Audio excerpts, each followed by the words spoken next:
Namastu.co కమ్మవారి ప్రత్యేక వివాహ వేదిక. కమ్మనైన వివాహాలకు అమ్మలాంటి చిరునామా. అక్కడ వ్యవసాయ రంగంలో విప్లవం సృష్టించారు. వ్యాపార రంగంలో రికార్డులు తిరగరాశారు. రాజకీయాల్లోనూ సత్తా చాటారు. అవును, కమ్మవారు తమిళనాట సరికొత్త చరిత్ర లిఖించారు.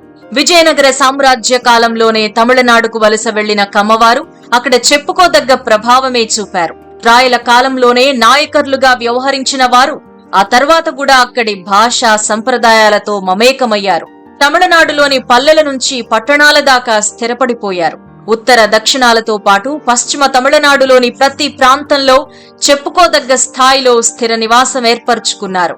ఓ అంచనా ప్రకారం దాదాపుగా 40 లక్షల మంది కమ్మవారు తమిళనాడులో నివసిస్తున్నారు. సామాజికవేత్తలు, చరిత్రకారులు మాత్రం అంతకు రెండింతలుండొచ్చు అని చెబుతూ ఉంటారు. 20కి పైగా తెలుగు కులాల వారు అక్కడుంటున్నా అందరికంటే ఎక్కువగా స్థిరపడింది మాత్రం కమ్మవారే. తమిళనాట స్థిరపడిన కమ్మవారిని కమ్మవార్ నాయుడు అని, నాయకర్స్ అని రకరకాల పేర్లతో పిలుస్తుంటారు. సహజంగా తమిళనాట తెలుగు మాట్లాడే వారిని వడగర్స్ అని అంటారు. ఈ వడగర్స్ లో అత్యధికులు మాత్రం కమ్మవారే. అయితే ఇంతమంది అక్కడ నివసిస్తున్నా వారి మధ్య తేడాలు కూడా చాలానే ఉన్నాయి. ఎందుకంటే ప్రాంతాన్ని బట్టి వారి ఆర్థిక, సామాజిక పరిస్థితులలో స్పష్టమైన తేడాలు కనిపిస్తాయి. ప్రధానంగా పశ్చిమ ప్రాంతంలోని కోయంబత్తూర్, తిరుప్పార్, ఈరోడ్, సేలం తదితర పట్టణాల్లో ఉండే కమ్మవారు వ్యాపార రంగంలో గణనీయమైన పాత్ర పోషిస్తున్నారు. అదే ఉత్తర, దక్షిణ తమిళనాడులో స్థిరపడ్డవారు వ్యవసాయం, రాజకీయ రంగాల్లో కృషి చేస్తున్నారు. తమిళనాడులోని దక్షిణ ప్రాంతంలో కమ్మవారు చాలా మందే ఉన్నారు. ప్రధానంగా మధురై, రామనాథపురం, తిరునల్వేలి జిల్లాల్లో వీరి ప్రభావం ఎక్కువగా ఉంటుంది. ఈ జిల్లాల్లో గ్రామీణ ప్రాంతాల్లోనే ఎక్కువగా సెటిల్ అయ్యారు. ఇక్కడి పొడి వాతావరణం, నల్లమట్టి నేలలు వాణిజ్య పంటలకు బాగా పనికొస్తాయని గుర్తించారు. పత్తి, మిరప పంటను విస్తృతంగా సాగు చేస్తున్నారు. చాలా ఊర్లలో గ్రామ పెద్దలుగా కూడా కమ్మవారే వ్యవహరిస్తున్నారు. వీరినే ఊర్ నాయకర్ అని పిలుస్తూ ఉంటారు. వ్యవసాయం పైనే ఆధారపడి జీవనం సాగిస్తుండటంతో దక్షిణ ప్రాంతంలో కమ్మవారిని బీసీలుగా పరిగణిస్తున్నారు. దీంతో వీరికి చదువుతో పాటు ఉద్యోగాల్లోనూ రిజర్వేషన్లు కల్పిస్తోంది తమిళనాడు సర్కార్. ఇక పశ్చిమ ప్రాంతంలోని కమ్మవారు వ్యాపార, పారిశ్రామిక రంగాల్లో సత్తా చాటుతున్నారు. కోయంబత్తూర్, ఈరోడ్, సేలం, ధర్మపురి జిల్లాల్లో స్థిరపడ్డవారు అక్కడి నేలల్లో వ్యవసాయ విప్లవాన్నే సృష్టించారు. పత్తి, వేరుశనగ, చెరకు, పొగాకు పంటలను విస్తృతంగా పండించారు.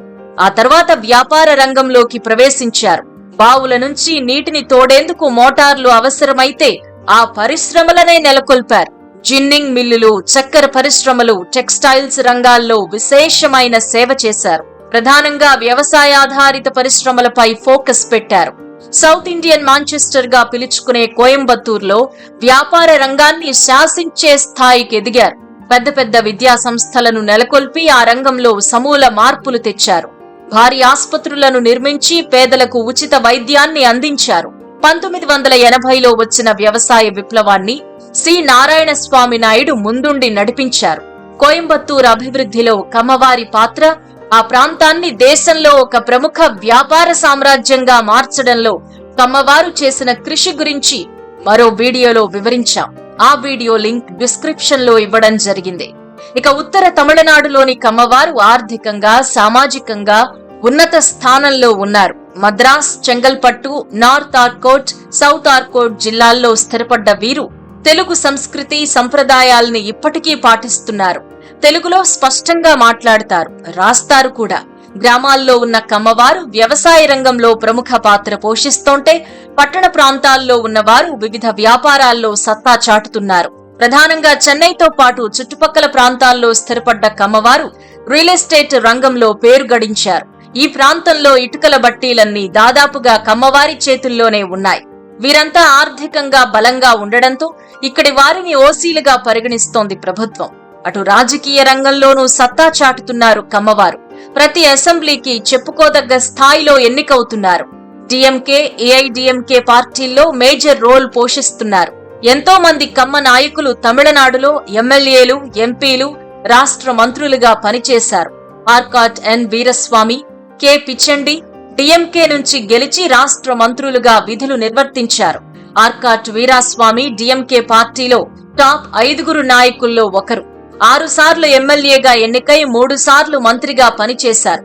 డిఎంకే పార్టీ సంక్షోభాలు ఎదుర్కొన్న అనేక సందర్భాల్లో వ్యూహకర్తగా, ట్రబుల్ షూటర్ గా సమస్యలు పరిష్కరించారు అంటే ఆయన సామర్థ్యం మనకు అర్థమవుతుంది. ఆయన కుమారుడు డాక్టర్ కళానిధి వీరాస్వామి ప్రస్తుతం ఉత్తర చెన్నై నుండి ఎంపీగా ఉన్నారు. ఇక ఏఐడిఎంకే నుంచైతే ఈ లిస్టు భారీగానే ఉంది. కె పాండురంగన్, పివి దామోదరన్, ఈ మధుసూదన్, ఆర్ ఇంద్రకుమారి, సౌందరరాజన్, పి మోహన్, ఏ గోవిందస్వామి తదితరులు ఏఐడిఎంకే ప్రభుత్వంలో మంత్రులుగా పనిచేశారు. ఇక తమిళనాడు నుంచి కేంద్ర మంత్రులుగా చేసిన కమ్మ నాయకులు కూడా ఉన్నారు. K Venkatapathi, P Ramachandran, R Prabhu, S R Balasubramaniam తదితర నాయకులు కేంద్ర ప్రభుత్వంలో కీలక శాఖలను నిర్వహించారు. ఇక తమిళ సినీ రంగంలోనూ విశేషమైన సేవ చేశారు కమ్మవారు. ఎన్టీఆర్, ఏఎన్ఆర్, శోభన్ బాబు, కృష్ణ లాంటి మహానటులు చాలా కాలం మద్రాసులోనే ఉన్నారు. ఎన్టీఆర్ ఆంధ్రప్రదేశ్ సీఎం అయ్యాక ఫిల్మ్ ఇండస్ట్రీ హైదరాబాద్ కు వచ్చింది. ఆ తర్వాతే వీరంతా ఇక్కడికొచ్చారు. వీరు మద్రాసులో ఉన్నప్పుడు తెలుగు సినిమాలతో పాటు అప్పుడప్పుడు తమిళ సినిమాల్లో కూడా నటించారు. ఎన్టీఆర్ వలైకరి మగల్, మర్మవీరన్, సంపూర్ణ రామాయణం, కర్ణన్ లాంటి డైరెక్ట్ తమిళ సినిమాల్లో నటించారు. ఇక నాగేశ్వరరావు చాలా తమిళ సినిమాల్లో యాక్ట్ చేశారు. మాయామలం, సౌదామిని, ఆర్ ఇరవు, పెత్రతాయ్, ఎంగల్ సెల్వి, భారత్ విలాస్ లాంటి తమిళ సినిమాల్లో నటించి మెప్పించారు.